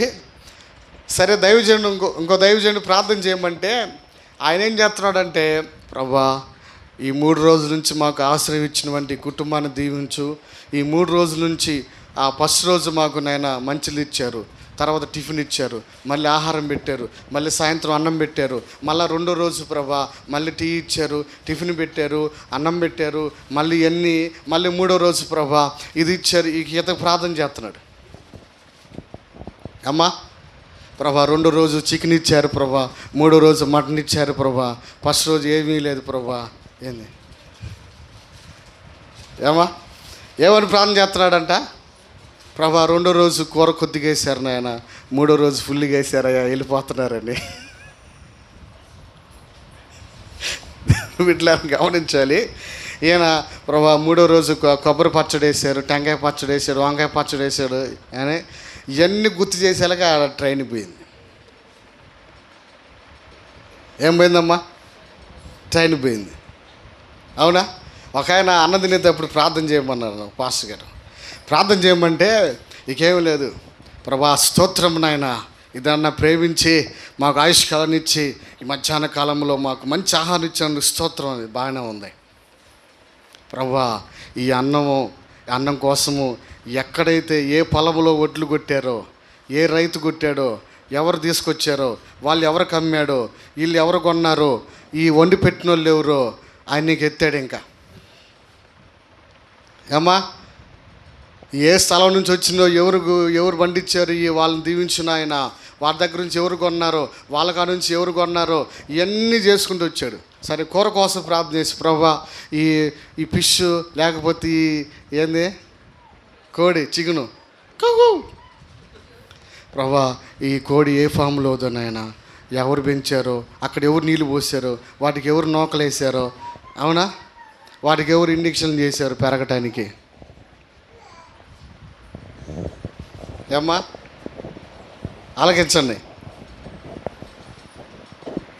ఎవరు వాటికి ఇది చేశారో అని చెప్పి ఇక చేసేలాకి ఆకలి చచ్చిపోయింది. ఒరే సాగని ఇంకా వద్దురా నాయన, నీవు ప్రార్థన చేయ దేవుద్ది ఇంక అయిపోయిందని లేచారు. ఇంక ఆడా కదా, అట్టుంటుంది. ఇంకా దేవుని బిడ్డలారా, ఏ సమయంలో ఎలా ప్రార్థన చేయాలో నేర్చుకోవాలి మీరందరం. స్తోత్రం, హల్లెలూయా. అన్నదినేటప్పుడు ఒక ప్రార్థన చేయాలి, ప్రయాణం చేసేటప్పుడు ఒక ప్రార్థన చేయాలి, మందిరంలోకి వచ్చినప్పుడు ఒక ప్రార్థన చేయాలి, మందిరానికి వెళుతున్నప్పుడు ఒక ప్రార్థన చేసుకొని రావాలి. అర్థమైందా? ఇన్ని రకాల ప్రార్థనలు ఉన్నాయి. మందిరం నుంచి ఇంటికి వెళ్ళినాక మళ్ళీ ప్రార్థన చేసుకోవాలి, నువ్వు పనికి వెళ్ళేటప్పుడు ఒక ప్రార్థన చేసుకుని వెళ్ళాలి, వచ్చినాక మళ్ళీ ప్రార్థన చేసుకోవాలి. అవునా? అవునా కదా? అర్థమవుతుందా? లేదు, నువ్వు ఒక కచ్చిపు కొన్నావు అనుకో, లేకపోతే ఒక బాటిల్ కొన్నావు అనుకో, లేకపోతే ఏదైనా వస్తువు కొన్నావు అనుకో, ప్రభా ఈ వస్తువు ఇచ్చినందుకు స్తోత్రం అని ప్రార్థన చేసుకోవాలి. చేతనావా ఏమ్మా? చేతనావా? నీవు ఏది కొన్నా, ఏ వస్తువు కొన్నా, ఏ వస్త్రము కొన్నా, ఏది తెచ్చుకున్నా నాగురు యొక్క వినాలి. ఏది కొన్నా కానీ నీ ఇంట్లోనికి ఎక్కడో అంగట్లో ఉన్నది నీ ఇంట్లోకి వచ్చిందంటే అది దేవుని కృపను బట్టి వచ్చిందని చెప్పేసి ఏం చేయాలా? దేవా ఇటు ఇచ్చినందుకు స్తోత్రం అని ప్రార్థన చేయాలి. దేనమ్మ వినాలి. దేవుని బిడ్డలారా గమనించాలి, మనం వస్తువు వచ్చినప్పుడు ప్రార్థన చేయాలి. అవునా? వస్త్రాలు తీసుకున్నావా, వాటి కోసం వాటి మీద చేయబెట్టి ప్రభా వీటికి నీకు మహిమకరంగా ఉండాలని ప్రార్థన చేయండి. ఫోన్ తీసుకున్నావా, దీంట్లో ఫోన్ లేదులే, ఫోన్ తీసుకున్నావా, ప్రార్థన చేయి, నీకు మహిమకరంగా ఇది ఉండాలి ప్రభు అని. దేవుని బిడ్డల బయట మనము గమనించాలి, ఆలకించండి. ఈ రోజున మనము నీవు ఆత్మీయంగా వెనకబడి ఉన్నావేమో, ఆత్మీయంగా బలహీనరాలుగా ఉన్నావేమో, దేవుడు నీతో మాట్లాడుతున్నాడు, నిన్ను బలపరచాలని మాట్లాడుతున్నాడు. నీవు కూడా మంచిగా ప్రార్థనా పరురాలుగా లేవనెత్తబడాలని, నీవు కూడా చక్కగా పాటలు పాడి దేవుని గణపరిచే వ్యక్తిగా, నీవు కూడా దేవుని పనిచేసే వ్యక్తిగా, నీవు కూడా దేవుని వాక్యాన్ని చెప్పే వ్యక్తిగా తయారవ్వాలి. అర్థమవుతుందా? దేవుని వాక్యాన్ని చక్కగా ఏం చేయాలా? ఆదివారం నేర్చుకున్నటువంటి పాఠాలు చక్కగా మీ దృష్టిలో పెట్టుకొని నువ్వు పనిచేసే కాడ ఈ ఆదివారం రోజు దైవజనుడి ద్వారా వాక్యము ద్వారా ప్రభు ఈ మాటలు మాట్లాడాడు నాకని ఆ దేవుని బిడ్డలతో పంచుకోవాలి. పంచుకుంటున్నావా నాగురు యొక్క? పంచుకుంటున్నావా? లేకపోతే ఆ ఉప్పు ఎక్కువ వేద్దామా, కూర ఎక్కువ వేద్దామా, ఇదే కాదు. దేవుని వాక్యాన్ని పంచుకోవాలి, దేవుని మాటలు షేర్ చేసుకోవాలి. ఆ విధంగా నువ్వు తయారవ్వాలి. Praise lord, hallelujah. దేవుని బిడ్డలారా బలవంతులుగా తయారవ్వాలి దేవుని యొద్ద. అందుకే వాక్యంలో ఉంది, బలహీనులను బలపరుషుడని రాయబడి ఉంది. ఈరోజున నీవు ఆ పరిస్థితిలో ఉన్నావేమో, దేవుడు నీతో మాట్లాడుతున్నాడు, నువ్వు బలపరచబడాలి. గిద్దోను ఒక బలహీనుడే, ఒక పిరికివాడే, కానీ శత్రువుల మీదకి యుద్ధం చేయటానికి వెళ్ళాడు ధైర్యంతో. ప్రైజ్ లార్డ్, హల్లెలూయా. దేవుడు బలహీనులను బయటకు తీసుకొచ్చి వాడుకుంటాడు. అర్థమైందా? Praise lord, hallelujah. నేను కూడా బలహీనునే, నాకేం తెలీదు. మా నాన్న అనేవాడు, మనం చెబుదామని నేను ఆ మాట మర్చిపోయా, ఎందుకంటే అప్పటికి చాలా టైం మీరిపోయిందని నేను చెప్పలేకపోయా. మా నాన్న అనేవాడు ఏంటంటే వీడు ఎట్ట బతుకుతాడనేవాడు. చిన్నప్పుడు వీడు ఎట్ట బతుకుతాడో ఏమో అంటా ఉండేవాడు. దేవుని బిడ్డలమైన మనం గమనించాలి, ఆ చిన్నోడు పర్లేదు, వాడు తెలివిగా ఉంటాడు, వాడు బతకగలుగుతాడు, వీడు ఎట్ట బతుకుతాడు, ఆయన నా గురించి ఎక్కువ ఆలోచన చేసేవాడు. Praise lord, hallelujah. దేవుని బిడ్డలారా గమనించాలి, ఆలోచన చేయాలి. ప్రభువారు నేను ఎందుకు పనికిరానివంటి బలహీన నన్ను బలపరిచి ఆయన వాడుకుంటులా. స్తోత్రం, హల్లెలూయా. బలపరిచి ఆయన నడిపిస్తున్నాడు ఆయన. దేవుడు ఖచ్చితంగా నువ్వు కూడా బలపరచబడాలి, నువ్వు కూడా మంచిగా తయారవ్వాలి దేవుని కోసం. మంచిగా ఇంకేం లేదు, మన కాడున్న వంటి నేను చేసే ప్రార్థన ఏంటంటే, మన సహవాసంలో ఉన్న ఏ వ్యక్తి అయినా, ఏ కుటుంబం అయినా కానీ మంచి ప్రార్థనా పరులుగా ఉండాలి. మంచిగా ఎలా ఉండాలంటే పరిచయం చేసేవారిగా ఉండాలి, మంచిగా లోబడేవారిగా ఉండాలి, తగ్గించుకునేవారిగా ఉండాలి, చక్కగా దేవుని వాక్యాన్ని చెప్పేవారిగా తయారవ్వాలి, మంచిగా పాటలు పాడి దేవుని గణపరిచేవారిగా తయారవ్వాలి. అవునా? దేవుని ప్రేమను చూపించేవారిగా తయారవ్వాలి. యేసు ప్రభులాగా క్షమించే గుణం కలిగి ఉండాలి. అవునా? ప్రతి వ్యక్తి, ప్రతి కుటుంబం అలాగ తయారవ్వాలని, అలాగ ఉండాలని ప్రార్థన చేస్తున్నాం మీ అందరి కోసం. ప్రైజ్ ది లార్డ్, హల్లెలూయా. కాబట్టి మీరు కూడా ఆ విధంగా తయారవ్వాలి. మన సహవాసంలో ఉన్న బిడ్డలను చూసినప్పుడు, పక్కన వారు చూసినప్పుడు ఒక క్రమం నేర్చుకోవాలి, ఒక పద్ధతి నేర్చుకోవాలి. ఫలానా వంటి సహవాసానికి వెళ్ళే బిడ్డలు, ఆ కుటుంబము, వారు కూడా ఎంత మచ్చటంగా ఉంటారో, ఎంత క్రమంగా ఉంటారో, తక్కువ మాట్లాడతారు, ఎక్కువగా వింటారు, మౌనంగా ఉంటారు, తన పని తను చేసుకుంటారని ఒక విధి విధానం మనం తీసుకురావాలి. అర్థమవుతుంది పేరమ్మాయి? జాగ్రత్తగా ప్రభుత్వాలు గమనించాలి. ఫలానా సహవాసానికి వెళ్ళే బిడ్డలు ఇంత చక్కగా ఉన్నారు, ఇంత పద్ధతిగా ఉన్నారు, ఇంత మౌనంగా ఉన్నారు, ఇంత డీసెంట్గా ఉన్నారు అని అట్లాగా తయారు చేయ ప్రభు అని ప్రార్థన చేస్తూ ఉన్నా. ప్రైజ్ ది లార్డ్, హల్లెలూయా. అలాగే తయారవ్వాలి. అవసరమైతేనే మాట్లాడాలి. నువ్వు పని చేసే కాడైనా ఎక్కడైనా కానీ అవసరమైతేనే మాట్లాడాలి. అంతేగాని ఇకేం లేదు, ఇంకా ఇక ఝుమ్ ఢమ్ అంటుంటాను, ఇంక మనం చెప్పేది ఏముంది ఇంకా, అవునా? మౌనంగా నువ్వు ఎంత తక్కువ మాట్లాడతావో అంతగా నీకు విలువ, గౌరవం ఉంటుంది. ప్రైజ్ ది లార్డ్, హల్లెలూయా. నువ్వెంత మౌనంగా ఉండి నీ పని నువ్వు చేసుకుంటావు మచ్చటంగా, నీకంత గౌరవం దేవుడు పెంచుతాడు. ఇకంతే. Praise the lord, hallelujah. నీ మాటను బట్టే నీకు గౌరవం ఉండాలన్నా పోవాలన్నా నీ నోటి మాటను బట్టే. అందుకే వాక్యంలో ఒక మాట ఉంది, జీవ మరణములు ఎవరి వశమంట? నాలుక వశమంట. ఈ మాట చదివినప్పుడు నాకు దెబ్బ తిరిగిపోయింది. ఆ మాట చదివినప్పుడు అమ్మో, నాలుక ఎంత ప్రమాదకరమైంది అనుకున్నా నేను. నువ్వు జీవించాలన్నా, నువ్వు మరణించాలన్నా నాలుక వశమంట. అవునా? నువ్వు ఊరకు నాలుక ఉందని రెచ్చిపోయావు అనుకో, చచ్చిపోతావు. అవునా కదా? అవునా? దేవుడు నీకు నాలుక నరవలేదని చెప్పి ఊరకు రెచ్చిపోయావు అనుకో, దెబ్బలు తగులుతాయి. అవునా? అదే నువ్వు నాలుకని అదుపులో పెట్టుకున్నావు, నువ్వు జీవిస్తావు. నీకు గౌరవం, నీకు విలువ.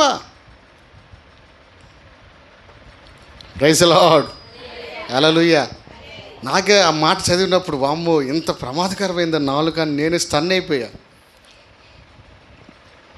దేవుని బిడ్డలారా గమనించాలి. ఒకరోజు దేవుని చిత్తమైతే నాలుకను గురించి ధ్యానం చేద్దాం. నాలుకను గురించి ధ్యానం చేద్దాం. నాలుకలు ఎన్ని రకాలు ఉన్నాయో అన్ని రకాలు, ప్రతి సబ్జెక్టు, ప్రతి అర్థమవుతుందా, కన్ను గురించి, నాలుక గురించి, నోటిని గురించి, అన్నిటిని గురించి బైబిల్ గ్రంథం నిండా పుష్కలంగా వర్తమానాలు ఉన్నాయి. హల్లెలూయా. కాబట్టి దేవుని బిడ్డలమైన మనం దేవుని చిత్తమైతే దేవుడు నడిపింపిస్తే నాలుకల్లో ఎన్ని రకాలు ఉన్నాయి, వాటి ద్వారా ఎన్ని ప్రమాదాలు ఉన్నాయి, అవన్నీ కూడా ఎన్ని నష్టాలు, ఎన్ని లాభాలు ఉన్నాయి కూడా మనం తెలుసుకుందాం దేవుని చిత్తమైతే. ముగిస్తున్నాను నేను. దేవుని బిడ్డలమైన మనము 4వ అనుభవం ఏంటంటే, నీవు ఆత్మీయంగా వెనకబడి, ఆత్మీయంగా బలహీనురాలుగా ఉండి దిగులు పడుతున్నామేమో. నీవు కూడా తోటి వారితో కూడా నేను కూడా ప్రార్థించలేకపోతున్నాను, పాటలు పాడలేకపోతున్నాను అని ఆ నిస్సహాయమైన పరిస్థితులు ఉన్నాడేమో. దేవుడు నిన్ను బలపరుస్తాడు. హల్లెలూయా, హల్లెలూయా. గిద్యోను పంపించినట్టుగా నువ్వు కూడా చక్కగా ప్రార్థనలో, ఆరాధనలో, ఆల్రెడీ ప్రేయర్లో నువ్వు పాల్గొంటే నువ్వు ఎలా పాటలు పాడాలో, ఎలా ప్రార్థన చేయాలో ఇవన్నీ కూడా నువ్వు నేర్చుకుంటావు. ఎలా వాక్యం చెప్పాలో ఇవన్నీ కూడా నేర్చుకుంటావు. అవునా? నువ్వు అలాగ మంచిగా తయారవ్వాలని ప్రభువారు మాట్లాడుతున్నాడు. కాబట్టి ఈ రోజున మనం ఈ మొదటి నెలలో, మొదటి ఆరాధనలో ప్రభు మనతో ఏం మాట్లాడాడు? నీవు దిగులు పడవద్దు, నిన్ను బలపరుస్తాడంట ఆయన. స్తోత్రం, హల్లెలూయా.